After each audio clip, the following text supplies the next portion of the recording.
everybody. It's Friday, October 2nd. I'm Gaye Ann, host and producer of Between the Sheets podcast. Thank you for joining us this evening. We'll talk about the shitstorm that happened last week. It started with the debate, and then it ended with Trump and his wife having COVID. But by the way, Biden tested negative. So as that was going to be any surprise, vote blue, vote blue, vote blue. We'll talk about my conspiracy theories because I know I've all been seeing, everyone's been talking about it online. But we are here. Follow me on Instagram, QTEBrat, and please like our Between the Sheets Facebook page. Between the Sheets podcast. So original. Anyway, we've got a different bunch of ladies here tonight. We'll start with the regulars and then we'll bring on the others. Cara Noble, how are you, my love? How are you been? Good, been really good. I've been doing a lot of work at home, in the garage and in the garden. I've replanted all my tomatoes. Everything looks lovely out there. All good. Come and swim in the pool. I will. Sunday I will be there. Thank you very much. It's going to be, I think, hot as hell again. Yes. Then we have Mara Shane. Hi. How's everybody doing? That's all you have to say is hi. Hi. Did you hear Trump's in the hospital? Oh, he is? That I did not hear. Yes. I'm so sorry. Cheryl Murphy is in the house. Hey, Ann, it's great to be back. Everybody, it's so great with this new panel of ladies tonight. Thank you for having me. I'm so happy to be here. Thank you. We have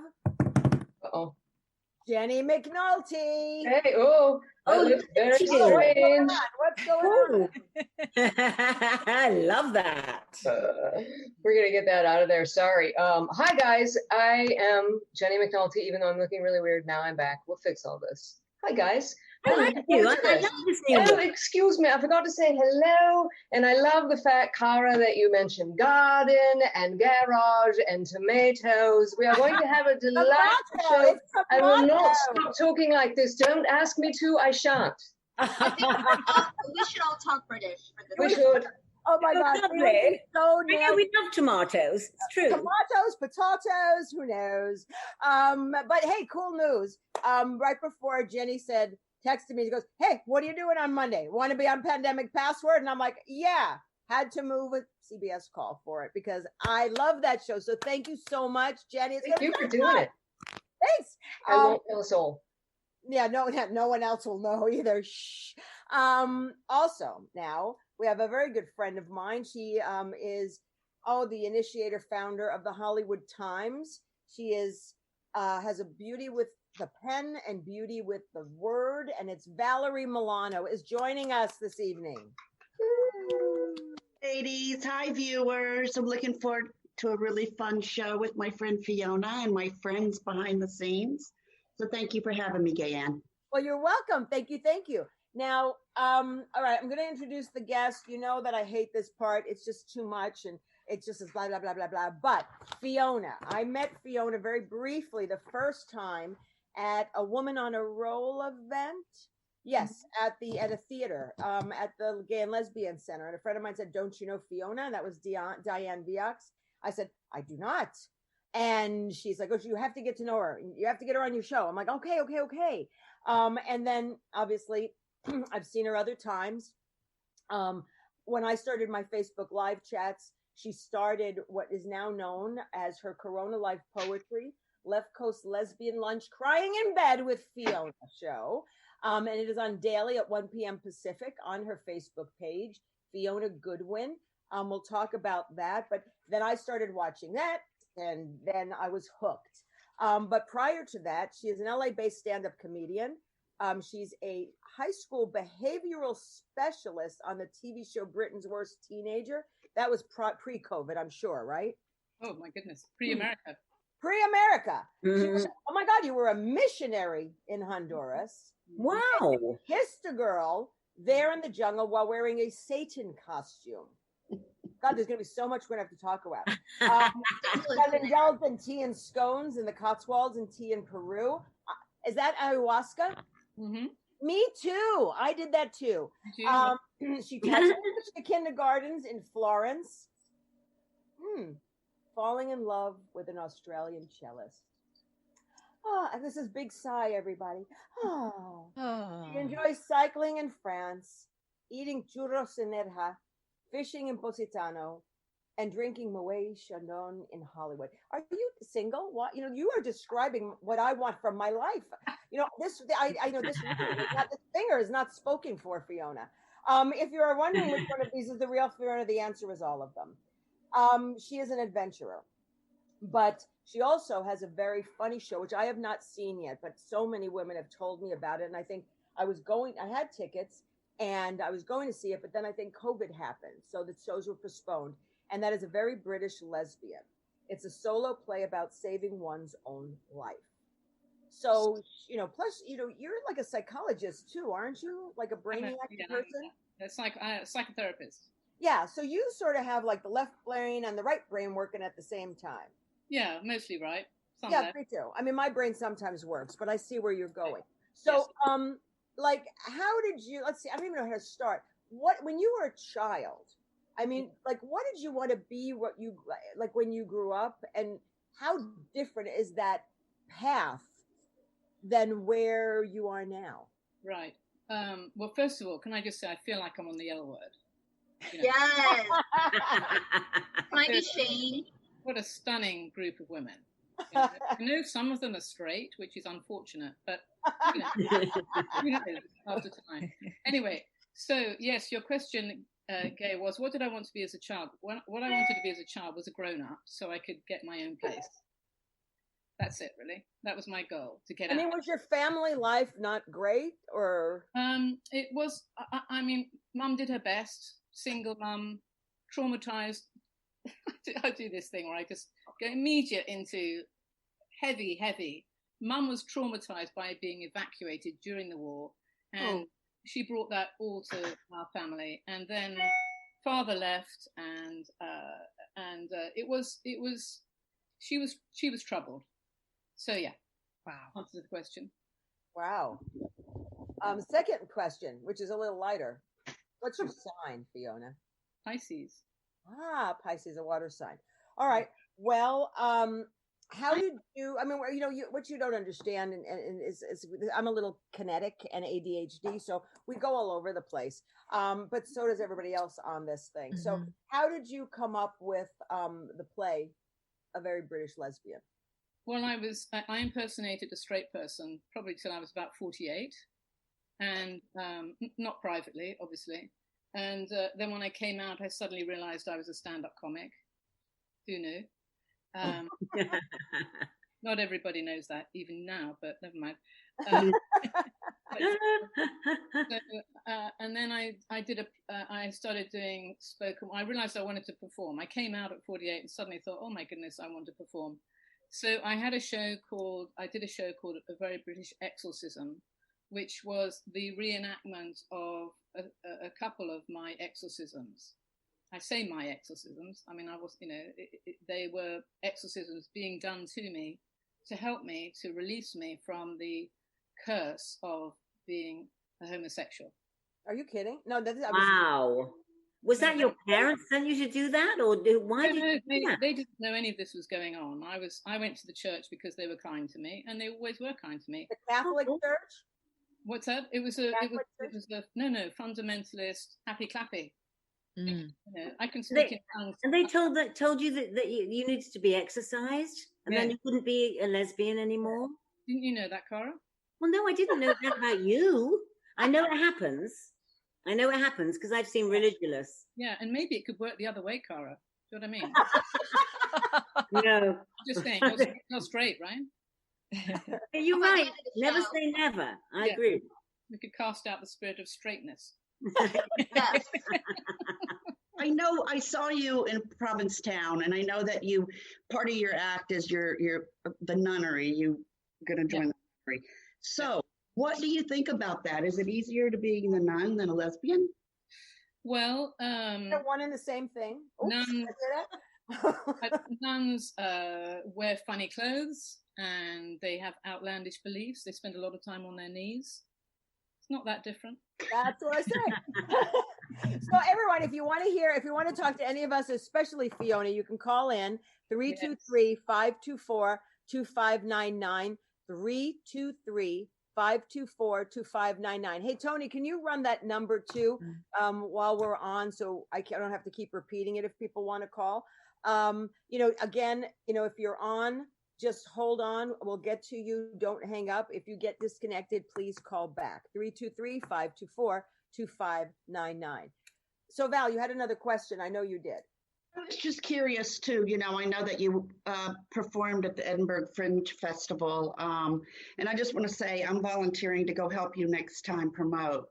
But I want you to talk about a little bit of the European, your fans and the difference between the Americans and the Europeans. Mm-hmm. You mean the American lesbians or the... Well, obviously, yes. As a whole. Yes, as a whole. Well, the Americans drive mostly on the right, and the Europeans drive on the left, but some of them don't. So anyway, but that's. But in terms of audience, the British have hysterics when I tell them that at the Comedy Store in LA, before you go in, am I right, Jenny? There's a sign saying no heckling. Oh, for goodness sake! Yes. So the British think that's hysterically funny. Yeah, it is. What is the point of having a comedian who can't heckle? Anyway, so apart from that, the British are they are slower to laugh. The Americans, I have the advantage of the accent, and if you have this accent, basically you are more intelligent. You're just, everything's better with this accent. My life, I'm happier because I have this accent. You get a pass here. People laugh at things you say because they're expecting you to be Monty Python or something. Mm-hmm. So for a while, people really thought I was really, really funny. I mean, obviously they found out later that I wasn't that funny, but I was quite funny. Still am a little bit funny sometimes. It happens. But the Brits and the people in Britain, particularly in what's so great about Scotland, people come from all over the world. In fact, I have on my poetry, Left Coast Lesbian poetry show, I have somebody on the show who was at the Edinburgh Festival, and apparently Jenny, they were watching. They're Australians. They're watching with her wife.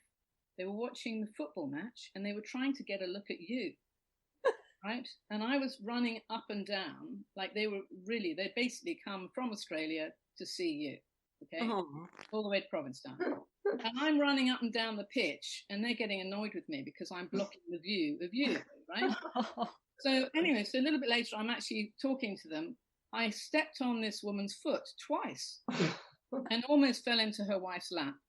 And they were really just like, they couldn't believe it. But it was only later on that we found out that they are people that I've met. They are on the poetry show, but they are obsessed with you.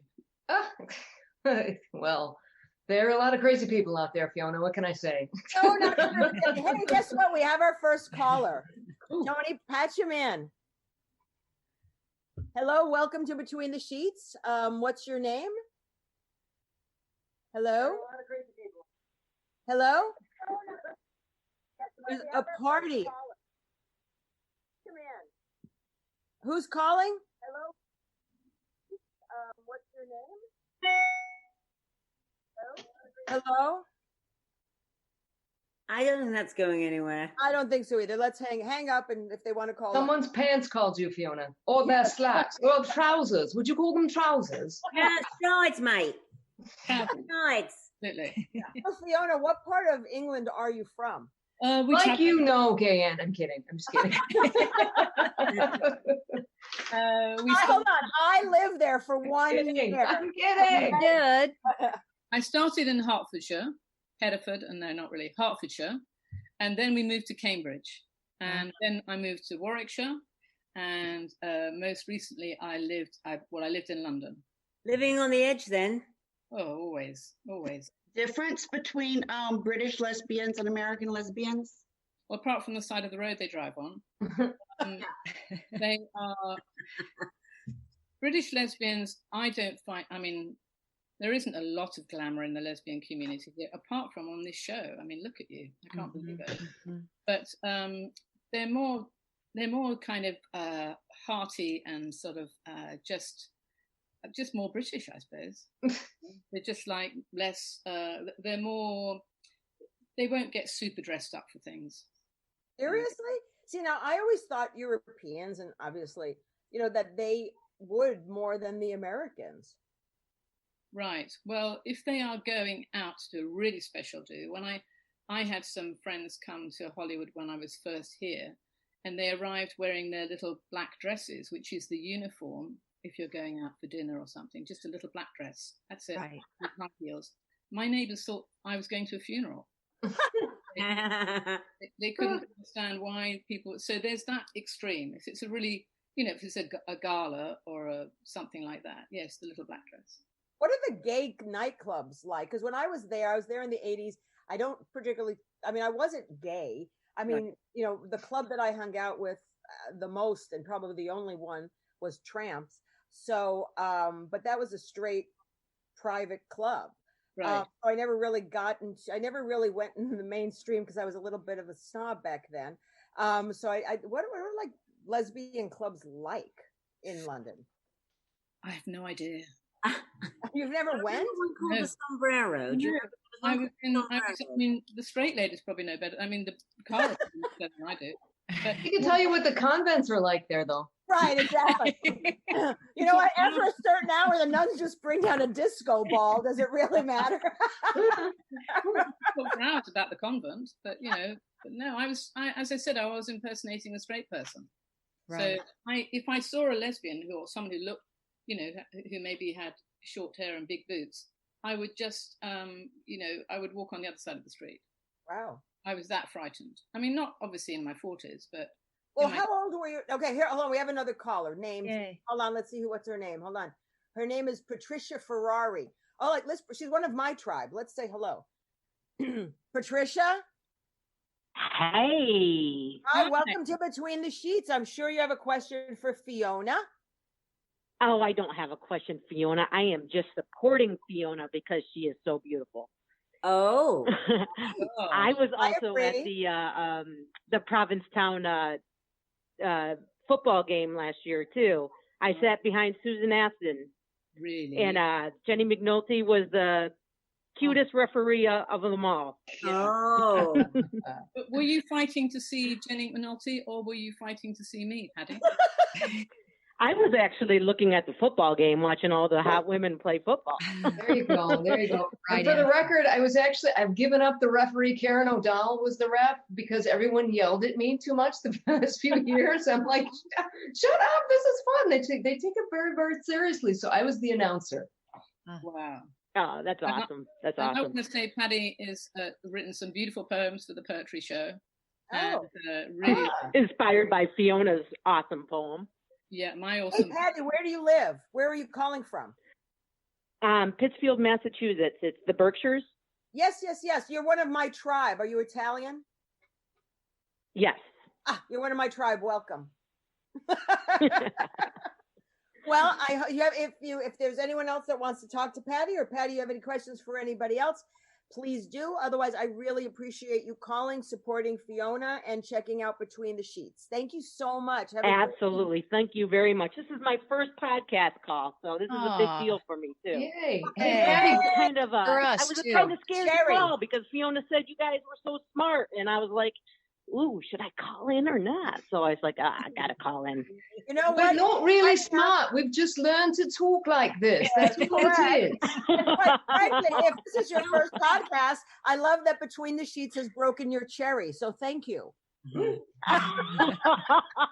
Hey, go to Provincetown for Women's Week for all of us because we can't go. So go right up and down the streets. I know. I think I may. I just may. Yay. Thanks for calling. Thanks for calling. Have a good one, guys. Hey, everybody. Bye. Oh, we have two callers. We're just going to keep getting them. Okay, Tony, coming on next. Hello? Christy? Kirby, are you on with us? Hello, I'm here. Hi, Christy. Welcome to thanks, the Tony.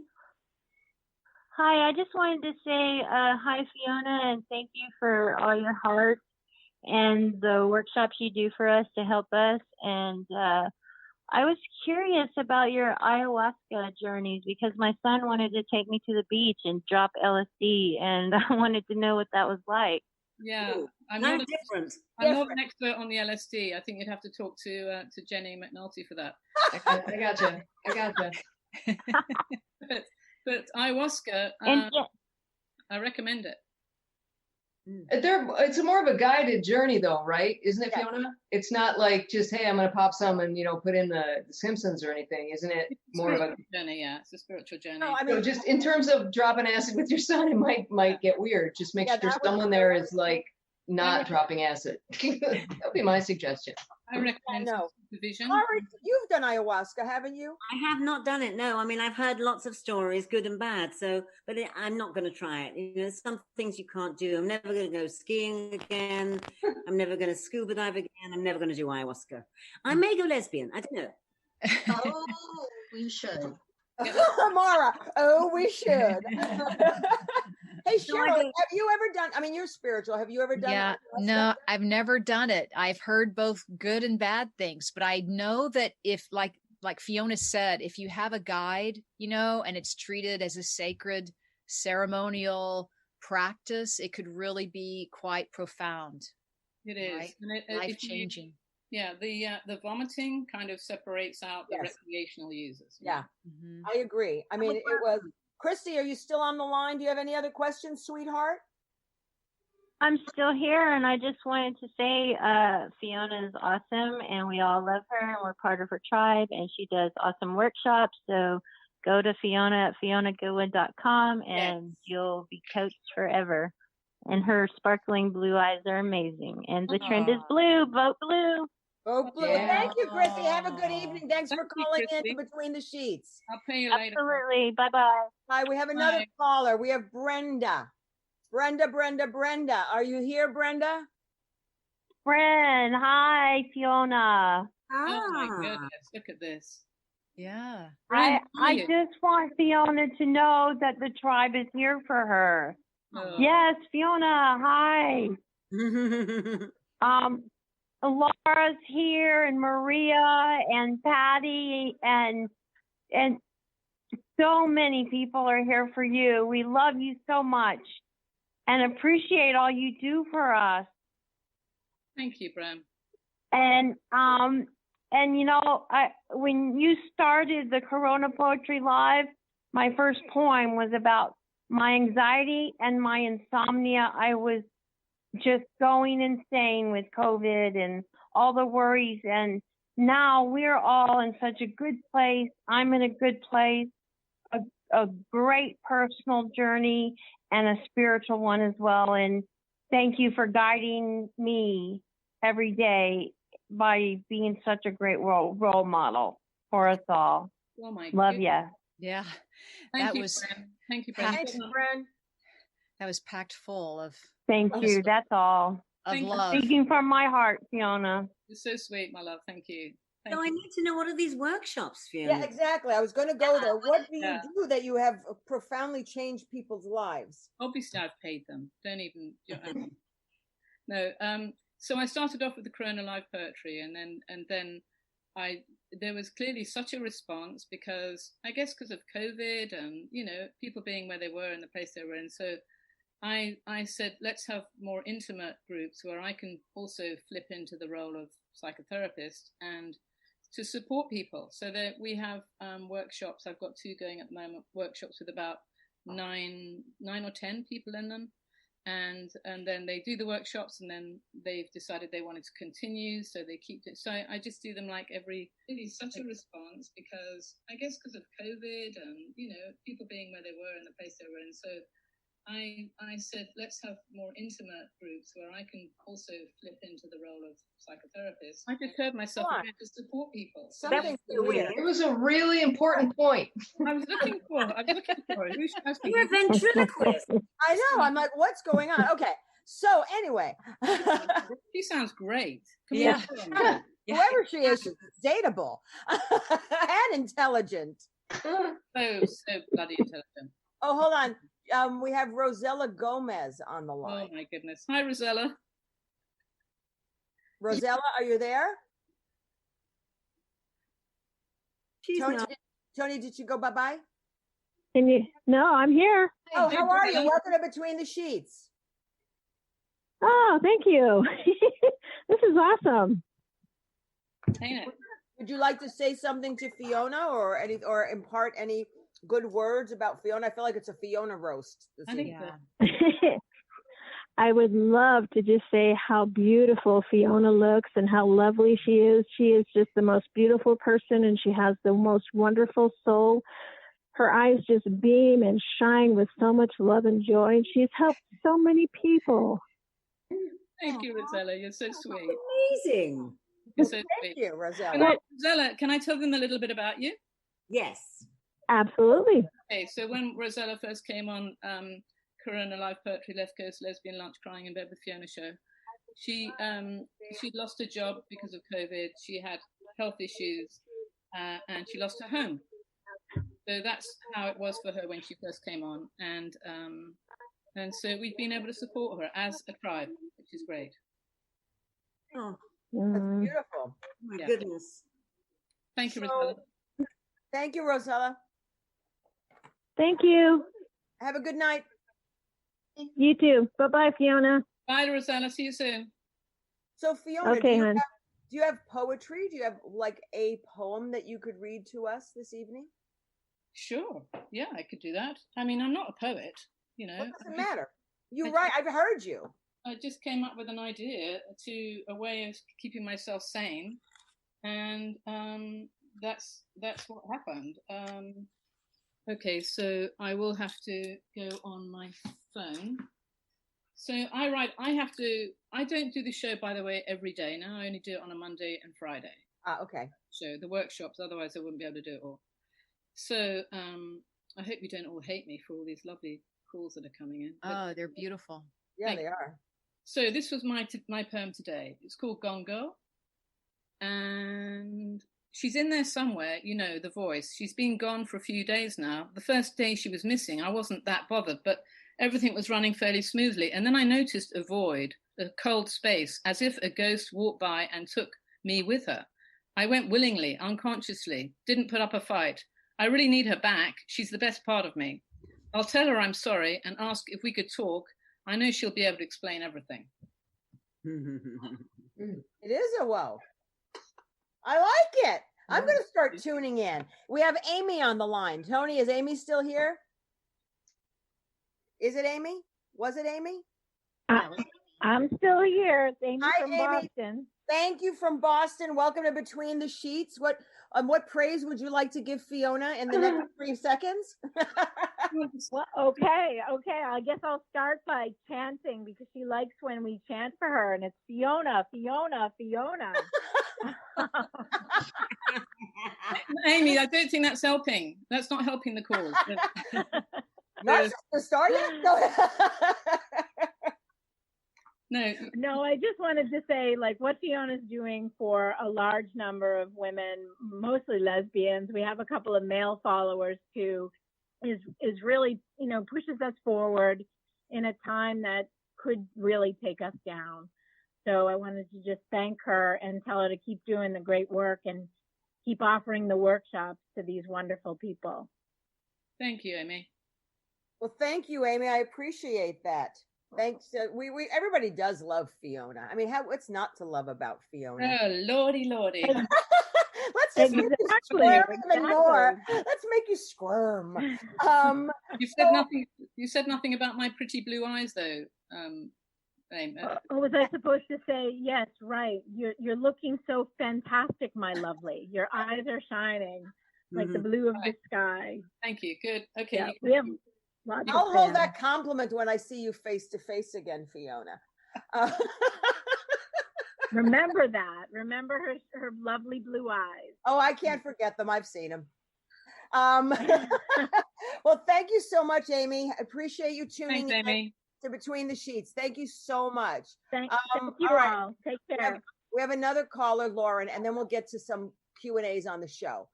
So everyone listening, let's talk. We want to talk to Fiona. But let's get Lauren next, and then we'll take a break on calls for a minute. Hi, Lauren. Welcome to Between the Sheets. Okay. Okay. Lauren, call in, and then when you call in later, just turn the volume down to the podcast because we cannot hear you. But thank you. So, Fiona. Yes, I can only apologize. No, don't worry about it. What do you think about everyone here saw part of the debate, and if they haven't seen the debate, I'm sure they saw clips of it. Fiona, what do you think? Who's going to win? Oh, I don't really have words to describe what we saw. Who's going to win? I really don't know. I mean, I know Biden's 7 points ahead, but I mean, Trump's capable of pulling a rabbit out of a hat. Hence, COVID.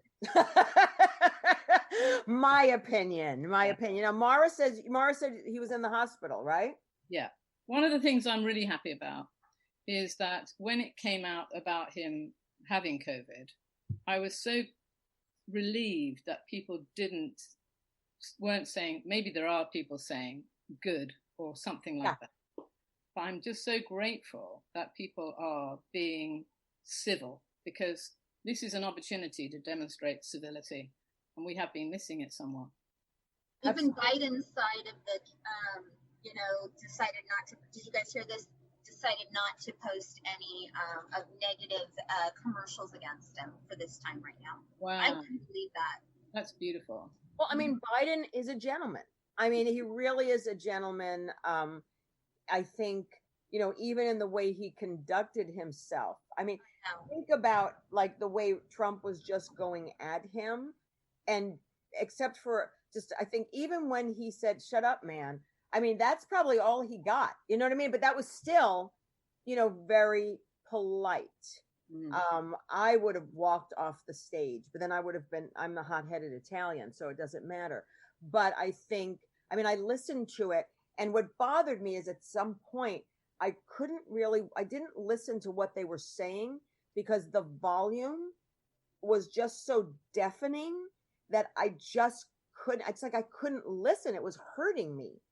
And I just hope, look, I don't hate Trump. I don't want him to suffer any horrible thing.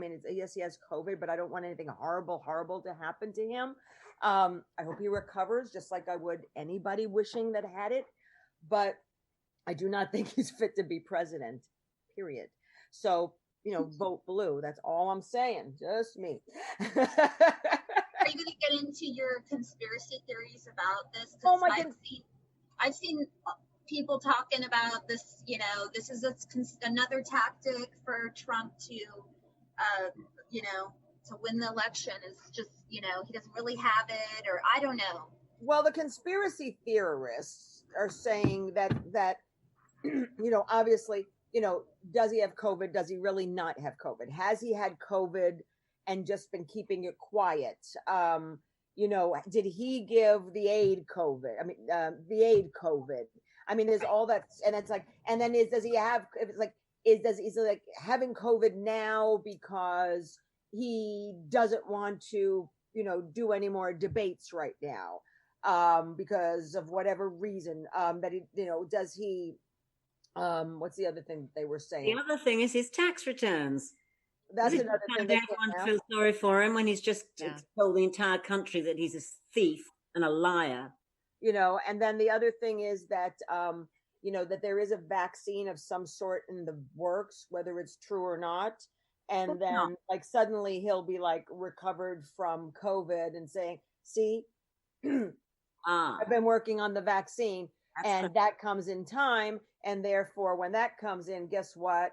It'll be a shoo-in for presidency because of people will think, oh my God, this is the president that has the cure for COVID. So again, this is all conspiracy theory. None of us know. Truly, if I was his campaign person, being a publicist, I would truly invent something that just gets dumped probably the night before, maybe the night before the election, that suddenly changes the landscape on COVID. And then, it's a no-brainer. Then anybody could run against him. Obama could have ran against him again. and he would have lost. So I think they've got something in their side pocket, but we'll see. We'll see. But like I said, I don't wish Trump any illness to get sick. I don't, because I think that's bad fucking karma. So period. Can I talk to Fiona real quick? Yeah, Absolutely, Val.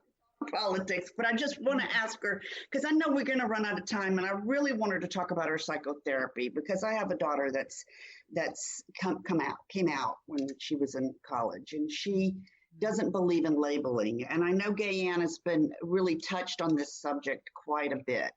And with your psychotherapy, and I'm sorry if I'm changing subjects, but I really want to know personally that, you know, what is your opinion of this day and time for these kids growing up, if you want to call them that, and they don't want to be labeled? I mean, she basically said when she came out to me, I said, you know, well, are you gay? You know, she was in love with a woman. And she goes, Mom, we don't say that. She says, I can always change. I know you have a real work ethic with your kids that you work with. Can you talk about that a little bit? Well, I think that I think you're absolutely right. This day and age, people don't want labels. Kids don't want labels. Why should they have labels? Why? The reason they don't need labels is because they can be fluid. They can go from one to the other. We couldn't have done that.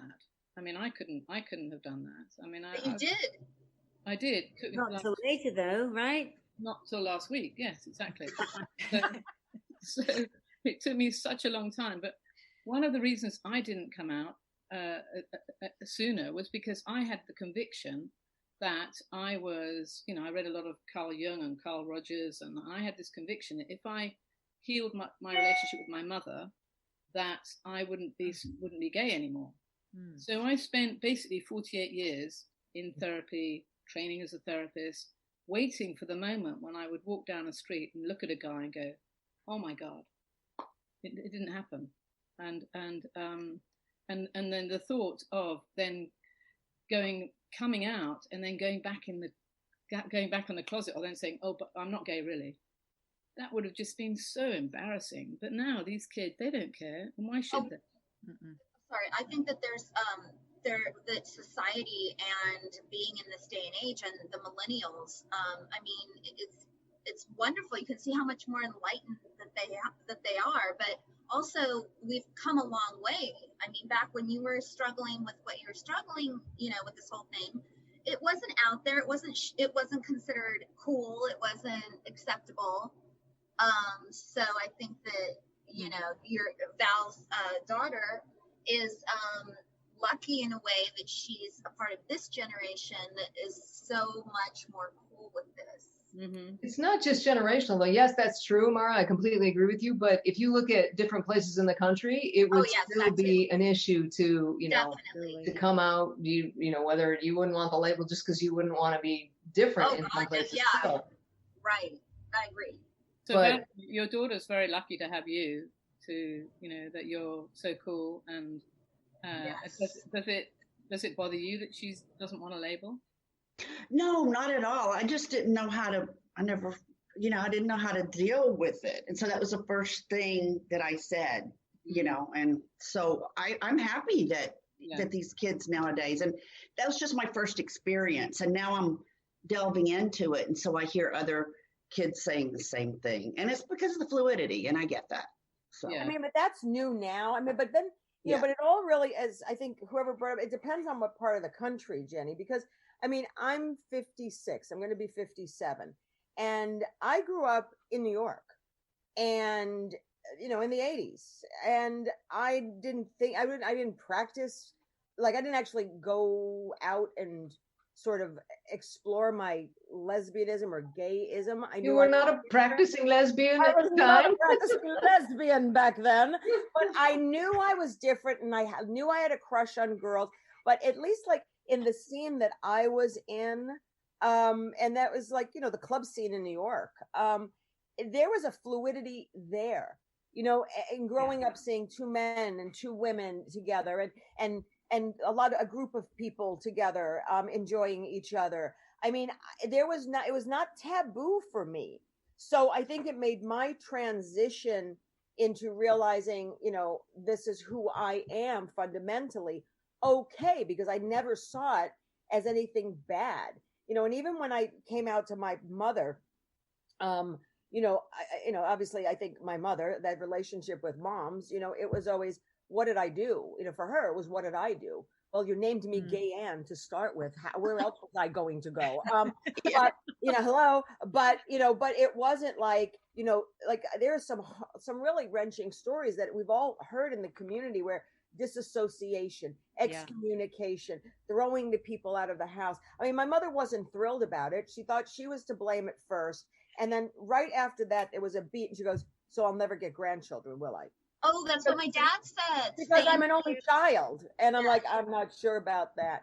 But, but I think, the whole labeling thing, I'm glad that this generation is moving forward without labels for anything. Forget about sexuality, just about everything. It seems that this generation, even though entitled, feels entitled, that there is much more acceptance.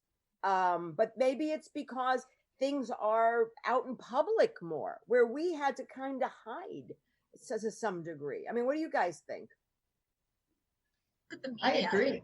That's what I didn't come out till really late, just because I never saw me. I was, what was in the media was like big, scary women, and like I wasn't that. I wasn't attracted to that, so it kept me in the closet for a really long time until I, saw other people and things.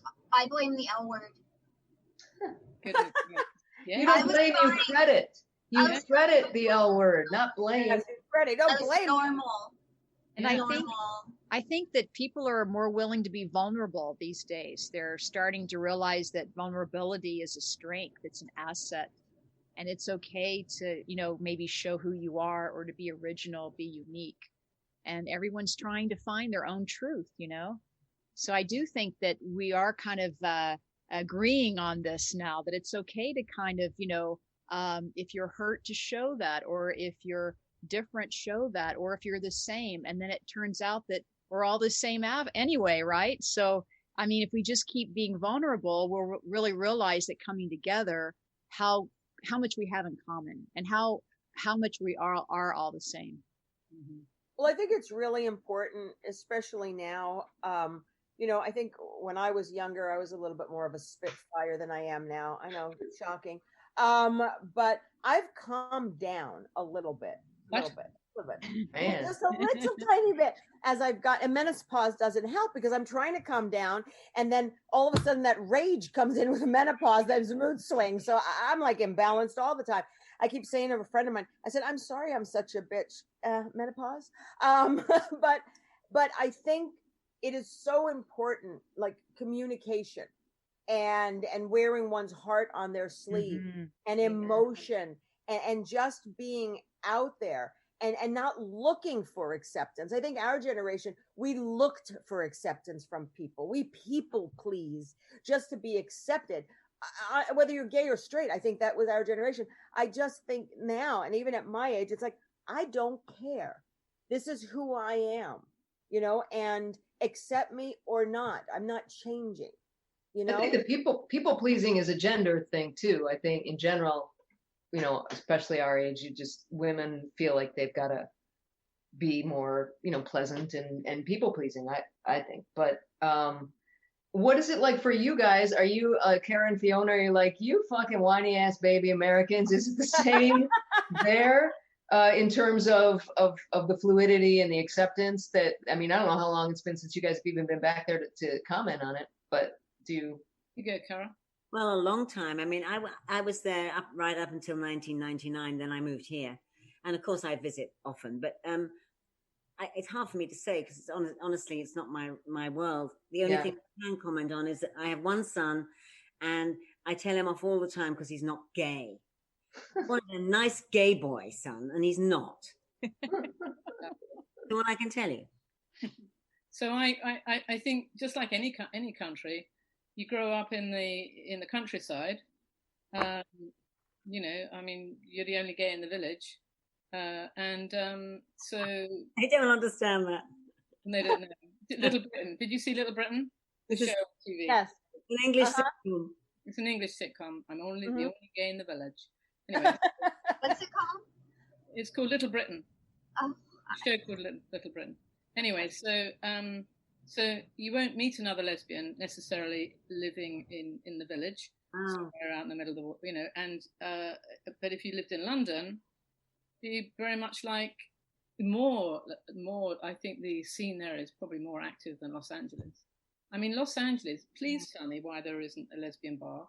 I was going to bring that up because I've been told about this, and it's just terrible. I'm so sorry for you all. It's not fair. I came here expecting the L word, and I you know, there was Trader Joe's, there was the pet store, you know. Yeah, I couldn't find it anywhere.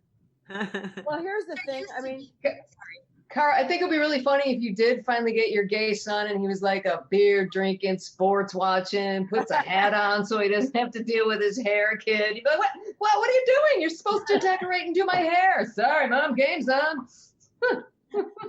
Oh, well, that would be very funny. And that would not happen. Cara will get a gay grandchild. That's what she'll get. We have some callers. Hold on. Let me see. Tony said callers. We have callers whenever you want to take them. I want to take them now. Give me the first one, Tony. No. Hello, hello, hello. Welcome to Between the Sheets. Hello, thank you. Who's calling? My name's Elizabeth McCain, and I'm one of the Fionians. Fionians. Oh, now there's a whole continent of them. Fionians. Hi, Elizabeth McCain. How are you? Can I just say about Elizabeth McCain has an amazing show, and she's written a book, and it's called, tell me, Elizabeth. A Lesbian Belle Tells. Yeah, so she's from the A South. Lesbian Belle Tells. So she's got a great... I'm one of the original lipstick lesbians. Let's bring the word lesbian back, y'all. Oh. Hey, Valerie's from the South. Yeah. Lesbian Belle. Oh. Come on. Like Oh. Southern Belle, Lesbian Belle. Who is? You Yeah. Is that what you're saying? Okay, I couldn't catch it. That's great. That sounds interesting. Yes. But what's And your we book love about? Fiona. We love her. My book is about my coming out journey and family estrangement and finding love and belonging and coming out in Washington, D.C. in the 90s. Very nice. Yeah. Yeah. And Fiona is such an inspiration to all of us. We really enjoy it. And her workshops behind the mask have really helped us bond and have hope. Thank you, Elizabeth. Oh, this is just You're fabulous. welcome. I know this is great. Thank you, Elizabeth. Elizabeth, right? No. Yes? No? Yes, you're welcome. I'm confused. Thank you. Elizabeth, Next caller, Tony. You're Next. welcome. We have another one, Tone. Hello. Welcome to Between the Sheets. Hello, I'm calling from Cootamundra, New South Wales, Australia. I'm one of Fiona's Fionians. My name is Venerable Your Tenzin accent Savion. too. Oh my God, this is so sexy. Okay, go ahead. Her name is Venerable Tenzin Savion. She's a Buddhist nun. For real? Oh, cool. And someone just called me sexy, Fiona. Did you hear that? I heard that. I'm blanking it. Don't worry. I'm blanking it. Can I tell you a little bit how you found us, Tenzin? Or do you want to say it? Yes, please. Yes. So Tenzin has an inoperable cancer, and when we first met, she was. I'm going to go back a bit. She was supposed to be with this April and Deirdre, who were coming to see you, Jenny. She was supposed to be at Provincetown with them, watching you. And instead, she decided to carry on. She's a big surfer on the sort of the semi-professional circuit, and so she decided to stay in Huntington Beach to surf. Anyway, you tell your story, Tenzin. I talked a lot. And I do apologise for that, Jenny, because I'd been hearing for a couple of years how hot you were from my friends Deirdre and April, and but no, the surf was more enticing. But I have a message from April. She's actually in hospital at the moment. The message from April is, you still are hot, Jenny, but she thinks Fiona's hotter. I'm sorry. But Agreed. And I have another message. My darling Fiona, I have messages from Brooklyn. She's here, age 7. She said to say that you are the prettiest lady on the panel today. and she loved you. And for all of you, I'm between the sheets as we speak, and I have a couple of lesbians in bed with me. So I'm having my own show over here. Isn't it 1 o'clock in the afternoon over there? It's something like that. I don't know what time it is. I have. Tell us, what is tomorrow like? I didn't hear that, sorry. I said, tell us, what is tomorrow like? What is tomorrow like? It's I'm not Saturday. understanding your question. Yeah, she's funnier too. But Yeah, Jenny, she's Australian. Sometimes our humor just doesn't go over the I meant it's Saturday at 1 o'clock. It's still Friday night here. It was just a little joke about the time Yeah, zone. Saturday afternoon in Cootamundra, and it's a beautiful spring day. And I'm not very well today, so I have my doctor, who's a lesbian, and her partner in bed with me. So there you go. Yeah. I like socialized medicine. Yeah, absolutely. It's all hands on here. That is taking house calls to a whole new level, though. Whole new level. It does. Well, I don't have time to die. No time to die. None. Never time to die. But Fiona, we love you, darling. Your beach tribe love you. I love you, and you look amazing. You all look amazing. I'm a happy old lesbian right now. I could die happy today, right now. But you're not. So we wish you well. Thank do you. what you need to do in bed with the healers, and then tell us about it. And be safe, okay? Thank you for calling, Tenzin. Thank you. Thank you. Thank you, Tenzin. Namaste. Bye. Namaste. Bye, darling. Namaste. We have Lauren. Lauren is calling back. Hi, Lauren. Are you calling again? Lauren, are you there? Hello. Hi, Lauren. How are you? I'm not Lauren. I'm Maria. Maria. Okay. Well, Lauren was calling back. I guess she's gone. So welcome, Maria, to Between the Sheets. How are you? I'm very good, Paisan. Paisan. Oh, you're one of my tribe too? I'm one of your tribe. I want a Fiona's tribe as well. Yeah. Well, we're all part of Fiona's tribe. Anyway. We should have a flag. The Fionians. Is this Maria Concilia? Yes, it is. Fiona, hello. Hi, Maria. Lovely to have you on. Maria's very local, just over the hill here. Like what part of the hill? I'm in Chatsworth. Oh, okay. You're on my side of the hill. Oh, nice to hear. Exactly. So what would you like to tell Fiona that you haven't told her before? That I haven't told her before, except that I am so elated to find this tribe. It's helped me 1,000-fold.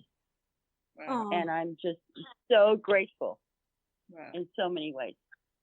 Thank you, Maria. Yeah. Thank you, Maria. Yeah. I appreciate you checking Between the Sheets out. And I hope you and all the Fionians continue to watch. And if I have to get Fiona back to have all of you watch, that'll be wonderful, because she's always a pleasure. It's not time to go yet, by the way. All right, let's see. Thank you, Maria, for calling in. I think Tony is saying Lauren is calling back. We'll try Lauren again. Lauren, is this you? Lauren.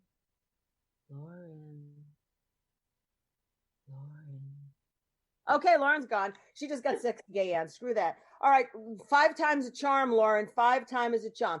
So tell me, Fiona. Yeah.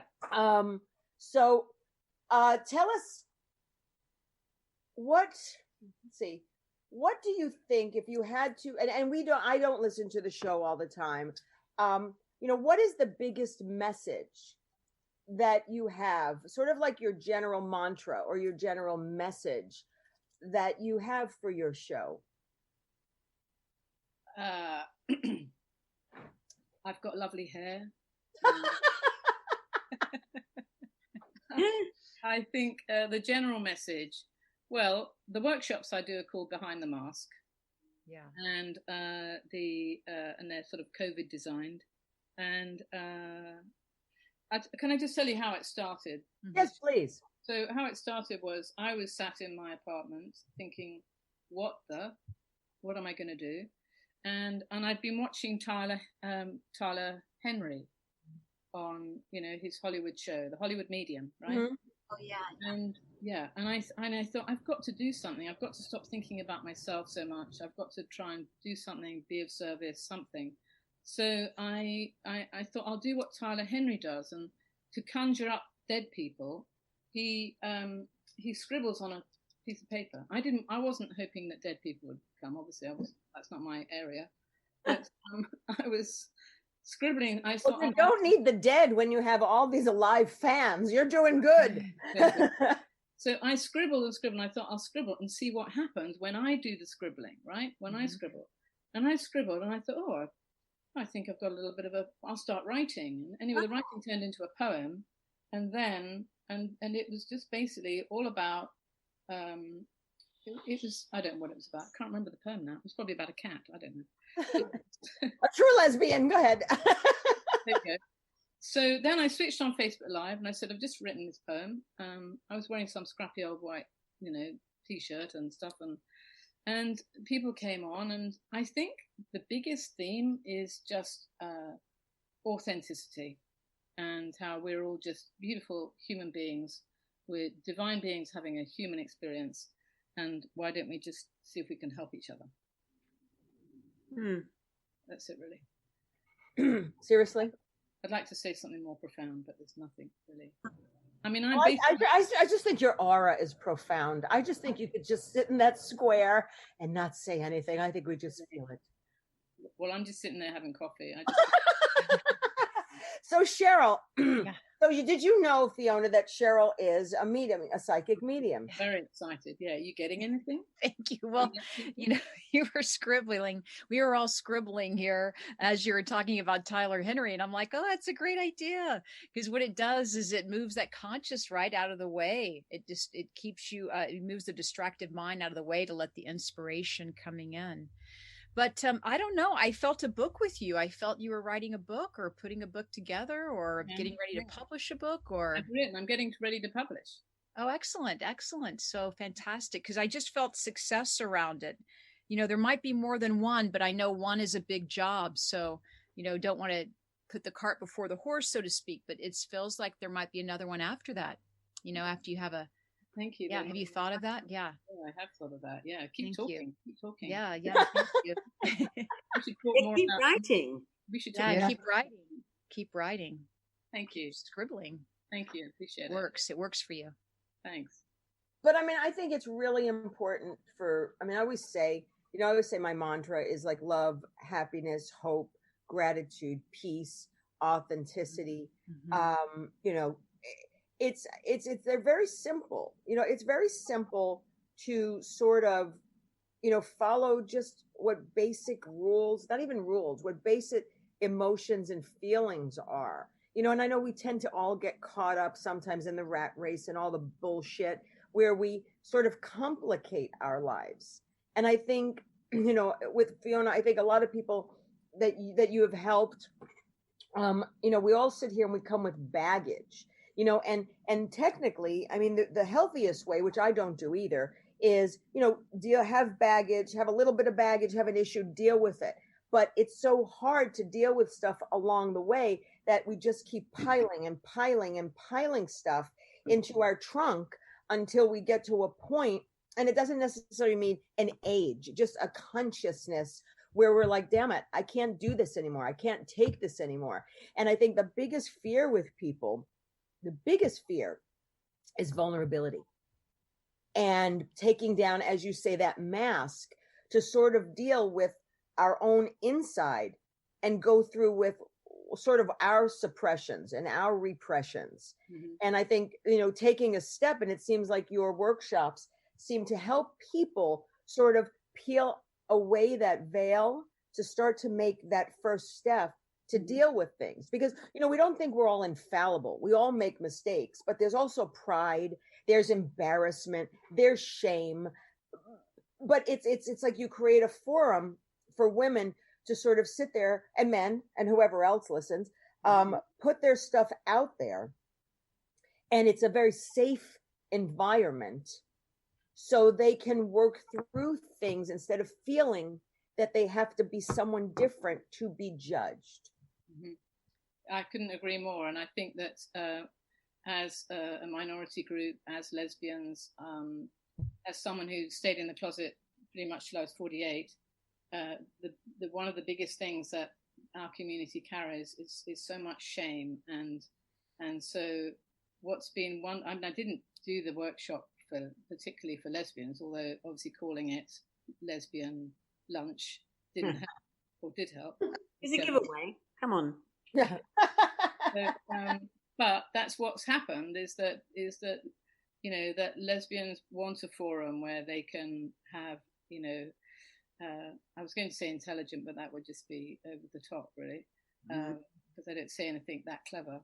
But it's just a very, I've just found it very moving.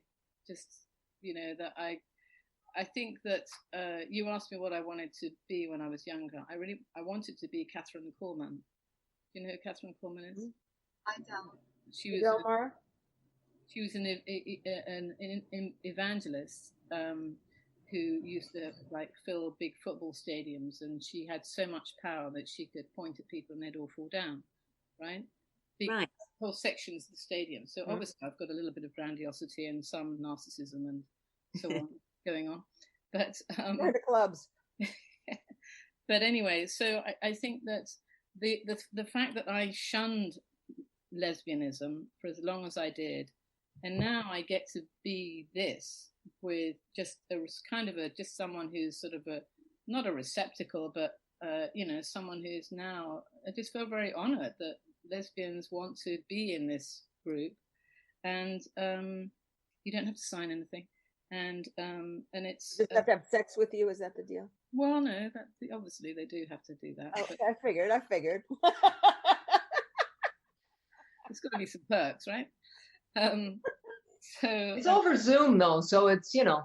Oh, yeah, you can still. Well, it's like Zoom sex. I mean, there's Skype sex, Zoom sex, phone sex. You know, there is. I mean, possibilities are endless now with the internet. It's too funny. Exactly. I mean, you've done Between the Sheets shows about this kind of thing, haven't you, Gaye Ann? Yes, I have. Between the Sheets is kind of my life. Yeah. But it's kind of like, I mean, just like you, I started the show for an outlet, you know, for an outlet to sort of just speak my mind and be comfortable in a safe space that I've created, and putting it out there and really just putting out energy and attracting guests like yourself and co-hosts like Cara and Jenny and Cheryl and Val and Mara and others. And it is a tribe. You know, I mean, it's not like this is like it's not like Scientology. Between the Sheets is not Scientology. Although I did think maybe we should do a church. We could do a 501(c)(3). I have no problem with that. But I mean, it's sort of like a forum for women. And everyone's like, oh, it's just a woman's show. And it's not. And just like you, I mean, we have a large population of men that watch, straight, gay, lesbians, non-lesbians. But I think it's about, you know, kind of the open forum that we all have. Jenny with her shows, Val does it through her writing, Cheryl through her mediumship, Cara through, you know, her even touching people and her work, and Mara through her art. You know, it's a creative form and it's a safe space. And yeah, we're a little nutty, but you know, one thing I pride myself on this show, and I think you do as well, is it's real. It's real. We're real people. We're real women. We don't always agree. We don't always, you know, sometimes we all disagree, but you know, we can have a conversation and show people that, you know, we exist and our thoughts are just as important. So, you know, yeah, I could have made this show, you know, with a couple of guys and some girls, but it was really important to me to make it female centric.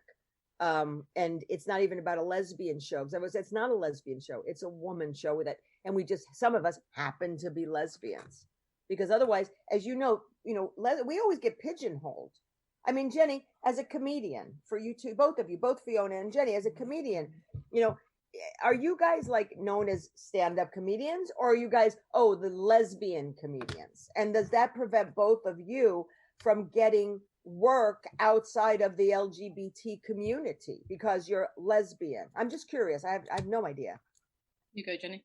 Well, I remember I came out late in life too. So the first 10 years of my career, when I thought I was a straight girl, I was in the straight clubs. And so then once I came out in life, I started doing more of the gay circuit, if you will, and doing more of those shows. So when I do every once in a while go back into the regular clubs, it's kind of like, oh God, I got to sit through all the homophobic stuff and all that stuff. So I kind of really appreciate where I am now, and I haven't really tried to get into those clubs. But I will tell you, when I started as just a female comedian, I would call the club up if I was trying to route my gigs. Like, oh, I got a gig here and a gig there. The city in between would be great. So I'd call them up and go, hey, I'm going to be there this weekend. Could I do a set? And they'd be like, oh, we already have a girl on the bill that week. It was like, so for me, I got, as far as comedy goes, it was more being a female comedian than that. And then I sort of just put myself into the lesbian community, so it kind of didn't matter then. Wow. Fiona, how about your experience? When I started doing comedy, I didn't mention lesbianism, even though that coming out had made me realize that I wanted to perform. But I still had this kind of, it was degrees of outness, and I decided I didn't want to mention being gay. So I did that for a while, and then I wrote a show called A Very British Lesbian.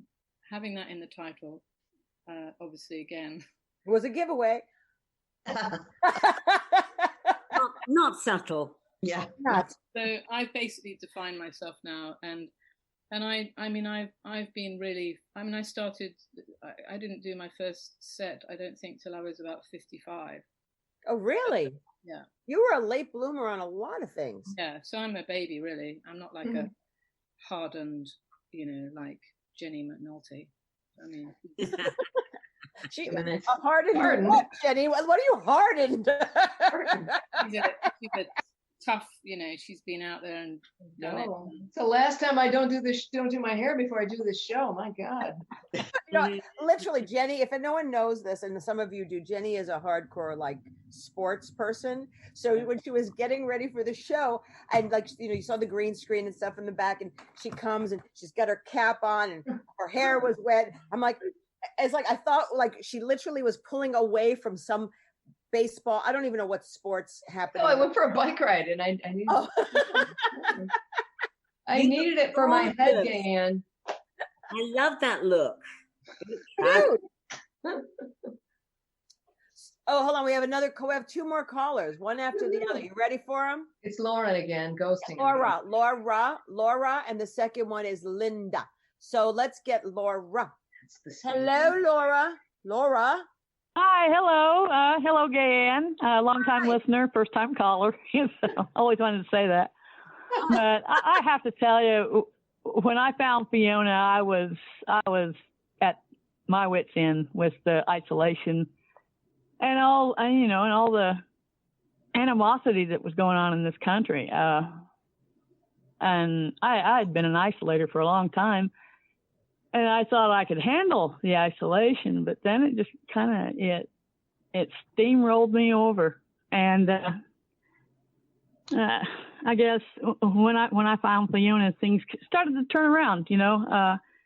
I had a couple friends who kept posting these things about this British lesbian, and they were so happy about it. I thought they'd joined a cult and drank the Kool-Aid or something.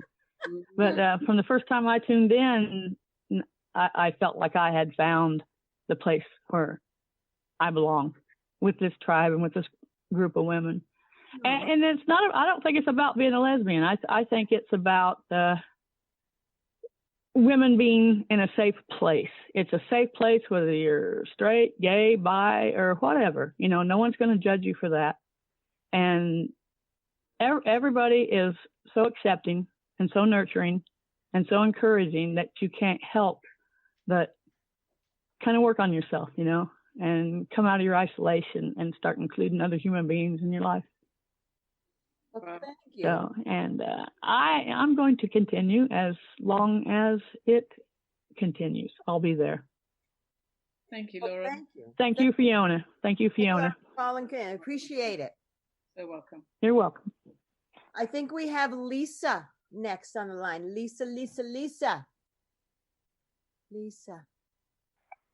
Lisa, you're there? Hi. Am I coming through? Yes, you are. This is Gaye Ann, and welcome to Between the Sheets. Oh, hi. My name isn't Lisa. It's actually DK Linda. Oh, DK Linda. I remember you. Yeah, how are you? Good. How are you? Welcome to the show. I mean, welcome to the show. Welcome. We were neighbors for a minute. For a minute, yeah. When I had my aunt's house for a year, and then I sold it because I didn't want to go live in Boca. I don't even want to go back to Boca. Okay. I was actually calling to mention how excited I am about Fiona's book eventually coming out, but I'm glad you all discussed that already.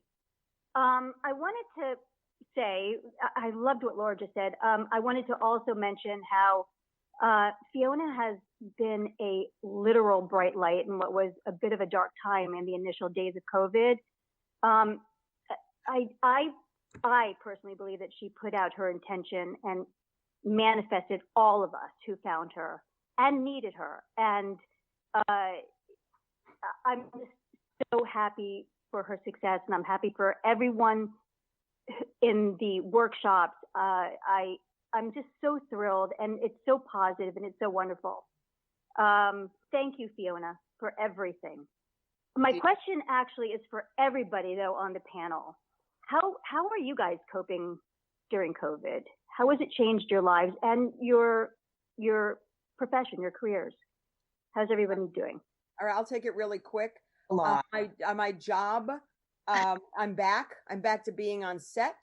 I'm happy. I dyed my hair red, so I'm becoming a whole different woman. I just, one thing that has kept me through this is I've kept being social. I've reached out to people. I've been on Facebook. I am a social person. So I've kept that up, because if I didn't, I don't do well alone. My head is, it's a really interesting place to be. So for me, distracted, I have to keep social, and I did, and I have. So, and now that my job is back, I'm like 100% back. So I've never really felt the COVID depression or COVID whatever, because I just purposely needed to push to be social. Jenny, your turn. I started doing my talk show. I started doing that 5 days a week. I was doing it at 1 o'clock. I finally in September back down to Monday, Wednesday, Friday. And for me, initially, it's career that's done now for 2 years. There's no way, I don't think comedy clubs are going to open up in the same way, at least. So for me, that was, a given mentally from March. And when I started doing the show, and then it was about 3 weeks ago, I emotionally caught up to that. And it was the weirdest thing. My cousin worked in Broadway, and she was a kid wrangler for plays. So that's what she did. Like when there's plays that have a lot of children in them, she made sure that they all got their schooling done and took care of them. And she was just posted this really long thing about how she really missed going to work and missed being backstage and the excitement and hearing the songs, even though she's heard them 100 times. And that, I read that post, and then I was watching some show, and it was some weird crossing shot. It was just people walking, but it was they weren't masked. They were just people hanging out. And it was like, it took 6 months for me to emotionally catch up with what's going on. And I've been like depressed as shit for like the last 3 weeks. It's why I had to take my bike ride. I'm sorry I was tardy, but it's just been for me very strange, because I just kind of just put everything into that show and just kind of pumped out crazy like shows. So that's what I was, just work. And then when I did back off, it all hit me. So should have kept working. Tara? Well, for me, I got divorced in February, and that was all very sudden and quite shocking. So I was going through a time when I was going inside anyway and spending a lot of time alone. So I actually, in a way, I made the most of it. I got more discipline when it came to exercise.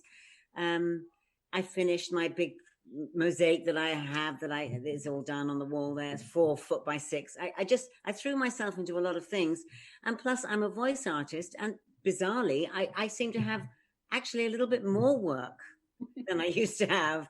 I don't really know why that is, which isn't loads, but I mean, no, you know, I kind of take it in my stride, and I walk and I laugh and I enjoy the sunshine and the trees, and then sometimes I just have to wail because, you know, like Jenny, we're in deep shock. We're just getting through this thing, but we're in deep shock. Everybody is, I think.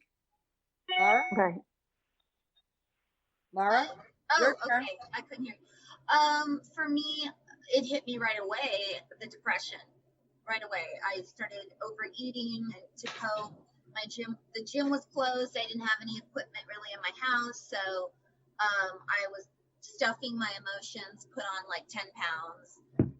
And then on July, I decided that I couldn't keep living like this. So I got a stationary bike, and then I have been just completely working out and eating right again, and I feel much better. But every day I get a little bit depressed, but then like Jenny, I get on my bike, and that's just saves me. A good workout is always like a savior for me. And it's clarity when you're sweating so much and you're getting those endorphins going. So yeah. Has your art changed, Mara? Yeah, I think, well, I've been getting more requests to do certain things that from clients that aren't really my cup of tea. My cup of tea is really drawing portraits of people, and I've been getting a couple requests that are different. Like one was very sci-fi, to do this big sci-fi painting, and I'm doing another one of all dogs. It's just tons of French bulldogs, which is really challenging. Fun. I want to see all of this stuff. Yeah. It'd be interesting to see how your style has changed or adapted to COVID. Cheryl, how have you been coping? Well, actually, fortunately, it's kind of similar, kind of the same, guys, because I was already doing my mediumship readings on Zoom and by the phone. You know, the only thing that changed for me was I couldn't go out and do my public demonstrations anymore. So that affected me just a little bit. But then I got more work on Zoom or phone call readings. So it's actually been pretty beneficial. And I got to tell you, the connections I've made with my close friends, we've even gotten closer, you know, I mean, really just sharing, maybe the same for you guys, just really deeper conversations, more heart to heart, more calls even. So it's been a good thing, really, just bringing me and my family and friends closer. I agree. Yeah, just having the time. And Val? Oh, y'all might not want to hear mine because I'm really very honest. Alcohol. Some of us know how to do that, but anyway, so it's all good. You know, I have that shirt that's all over the internet that says day drinking because 2020 sucks.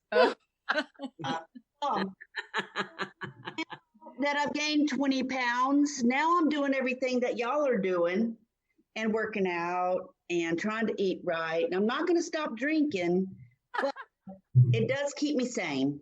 That's Val, I expect you to continue to keep drinking because it gives me an excuse when we see each other to drink. I've been hanging with Tanya, man. Oh, yeah. Of course you have. Do me, baby, do me. And Fiona?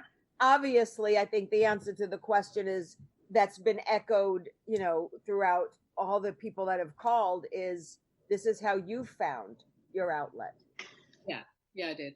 And really, I mean, I've been ready for COVID since I was 15. I just, you know, indoors, no friends, and just, you know, eating food. So I'm good. But I'm kind of worried about when it opens up, you know. I think we'll be rushing out. Well, the thing is, you know what, believe it or not, I mean, I think like we'll be more honest, I think we'll be more balanced. As weird as that sounds, I think we'll all be probably much more grounded when this, I mean, I hope to be 10 more pounds thinner. Because then won't see you then, Gaye Ann. You'll shrink away. No, I'm not. You know, everyone keeps saying I'm skinny. Like, No, the skinny will never be a word used for me. If I stand up, I'm skinny from the waist up, but eventually this will sort of, whatever. People like use that. Forget it. Anyway, who gives a shit? I'm a size 6 and I have never been a size 6 in my life. So I am excited. So there. Started this between the sheets, this between the sheets 3, you've lost 35 pounds. I have. Yeah. That's amazing. I have. Amazing. I have. But you know what? But it is because, again, COVID made me think, because everyone's like, how'd you go on a diet? I didn't diet. I hate the word diet. I hate it because the minute I hear diet, it's a negative, and then I don't want to follow it. So I decided, I met someone, she was a vegetarian, and she helped, she was sort of plugging on me and trying to show me what more healthy eating is. I tried to go vegan. I just can't go vegan because it's a lot. I'd rather do vegetarian because it's easier. Just because vegan, it's a whole bunch of stuff you can't really eat, and then fake stuff, and it doesn't taste good. But what happened was, for me, because I know Jenny is a vegan, and I'm not. I'd rather be a vegetarian than a vegan right now. Who knows what a year from now will be? But what I realized is, I cook better. I cook at home. I just am more conscious, and it's not a diet. I tell people it's more of a healthy lifestyle, a healthy way to do what I do. I mean, I bought an electric bike. I hike. I eat better. I've completely cut sugar out of my diet. I've completely cut sodium as much as I can, unless it's found in some foods, out of my diet. But the other thing is, when I want something, I don't deprive myself of it.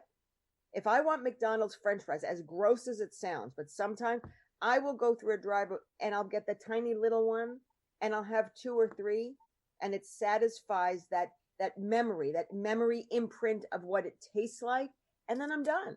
So, I mean, if anything, yes, there was the COVID, 15 or whatever, but I think now that we're kind of gone, I think people like Mara, you and others, we're kind of like, okay, all right, let's now get back. I mean, I'm out of the shock. Let's get back into a program and a focus program. And I think what COVID has done is maybe brought people back to center, maybe a little focused. And the people that sort of, aren't as right brain, left brain balance as some, they found Mara's art, Val, your what you do in the entertainment, Jenny, your comedy, Fiona, your poetry, me, my podcast, Cheryl, your mediumship. So I think every single person on this earth has a gift and has a value to impart on people. We're just really fortunate that we have a forum to have people tap into. So I go out to all of you people. Everyone matters. You guys matter. Every single one of you. It doesn't matter if you have a podcast or a stage or whatever. You matter. So even if it's talking to a neighbor, everyone has value. So never devalue yourself. Never. Because it's all about love. And if you come from that point of love and appreciation and gratitude, then you only will be that sparkly sunshine. And then the people who you're a sparkly sunshine to, you'll be their rainbow unicorn. It's all about symbiosis. It's about crossing. It's about cross-pollinating. So next time you feel lonely, listen to Fiona. Next time you feel lonely, listen to Jenny. Next time you feel lonely, listen to Between the Sheets. Next time you're lonely, call Cheryl and get a reading. Valerie, read Hollywood Times. Cara, look at her Facebook page. She has some beautiful. And Mara, ask Mara to, maybe commission something for you in an art. It's all about sharing now. And it's not about being selfish. And it really is community. And we are truly all in this together. Truly we are. So let's stick together, everybody. And on that note, our time has come to say goodnight. Fiona, I just want to thank you. Oh, you're welcome. Have you cut out alcohol? Have I cut out alcohol? You know what? I was never really a drinker to begin with. I mean, smoking's a whole other story, but I'm conquering that. I'm trying. That's the hard. It's not pot like cigarettes. I'm trying. I stop for months and then I start again. I guess that's my safety net. I don't know why. I mean, maybe, I don't know. But alcohol has never been my choice. I'll drink it. I'll have a glass of wine, but I am a lightweight. So, like a glass and a half, and either I'm laughing hysterically and then 2 seconds later, give me a bed because I want to go to sleep. So, but it's okay. But we all, and that's another thing, everybody pick your poison. We're not perfect, and don't get on yourself for picking whatever that poison is. If it gets you through the day, fine. And again, I don't advocate excess of anything, but I think, we all have to just find something, and if it's smoking cigarettes, smoking pot, drinking alcohol, exercising, I mean, it's positive and negative. So, just be careful and cautious with whatever you do. Excess is where the issue is. Excess of anything is where the issue is. So if we just stay grounded and balanced, I think we could do everything if we want. I mean, like I wouldn't do ayahuasca every week, but for the experience that I had, it was the worst experience that I ever had. But on the flip side, I tell everyone, it was the most life-changing, profound experience that I could ever have. So again, something that I look at as, I'll never fucking do that again. For the time that I did it, it really broke my core to get to a place where I needed to come to sort of evolve on my journey. And that was my choice, but there are other choices out there. So, enough of my soapbox. I'm always on the fucking soapbox. But anyway, so Fiona. Yay. You have beautiful blue eyes. Beautiful blue eyes. But again, just in case anybody missed it. Because I just want to say thank you. Thank you for joining us on the show. It was long overdue. Thank you for what you do in the community. Thank you for what you do outside of the community, lives that you've touched, your brilliance, your compassion, your kindness, your gratitude in giving back. It's selfless. So thank you. Thank you for what you do. Thank you, Gaye Ann, and thank you. Yeah. And where can people find you? Let's get your plug in now. Okay, so my website is FionaGoodwin.com. On Facebook, if you want to join the Facebook page, the Monday and Fridays, just go to A Very British Lesbian Facebook page and just like it, and then you will, if you go on there, it's at 1:00 on a Monday and a Friday. And and the workshops, you can find out about the workshops from the Facebook page. Mm-hmm. Well, thank you so much. Really, I do appreciate it. Jenny McNulty.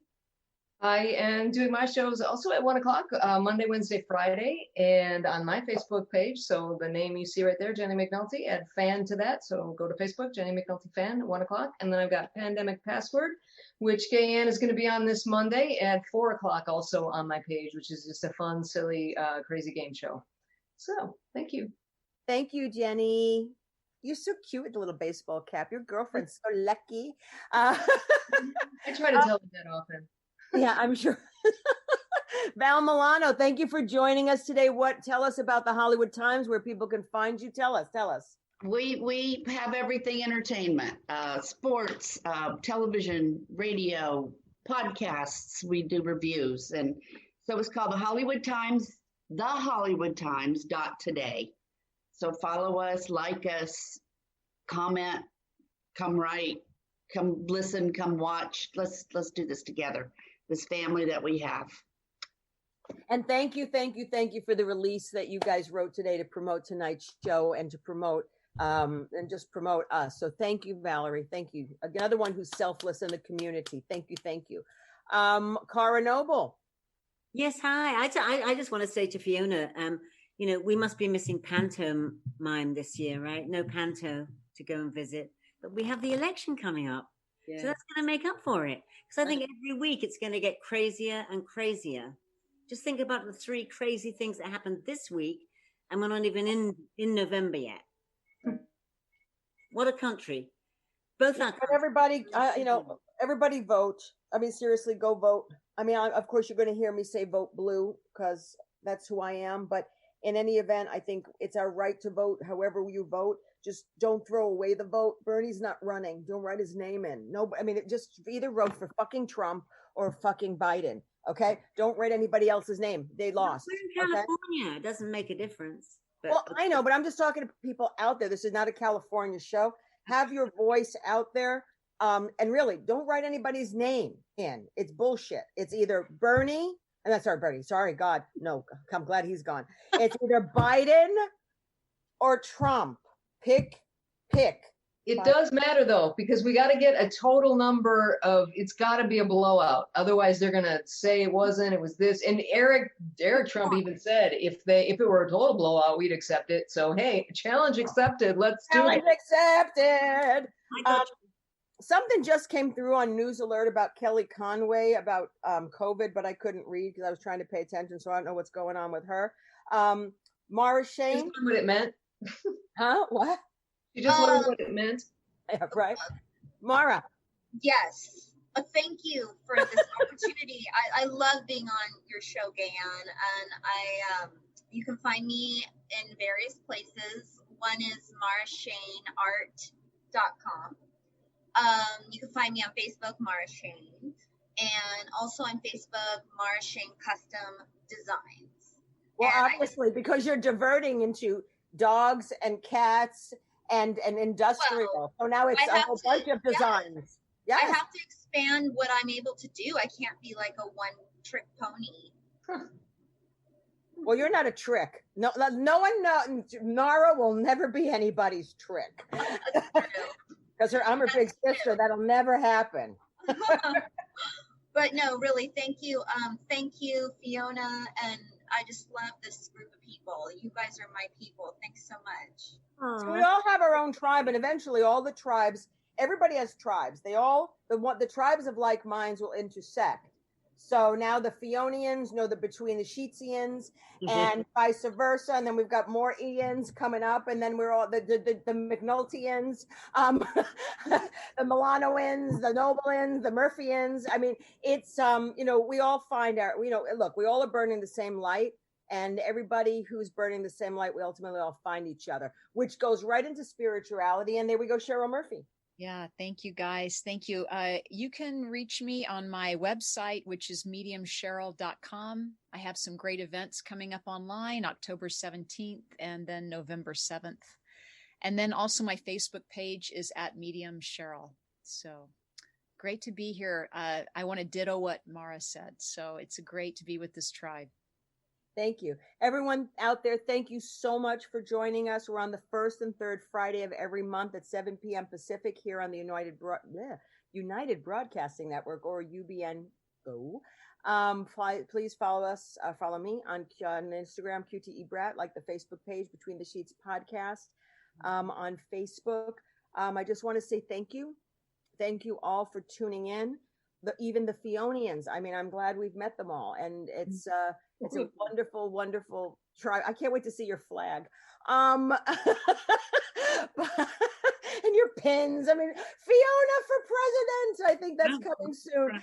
But I just thank you, everyone out there listening. If this is your first time watching Between the Sheets, I hope you'd enjoyed it. And I hope you share and listen and pass it along and continue.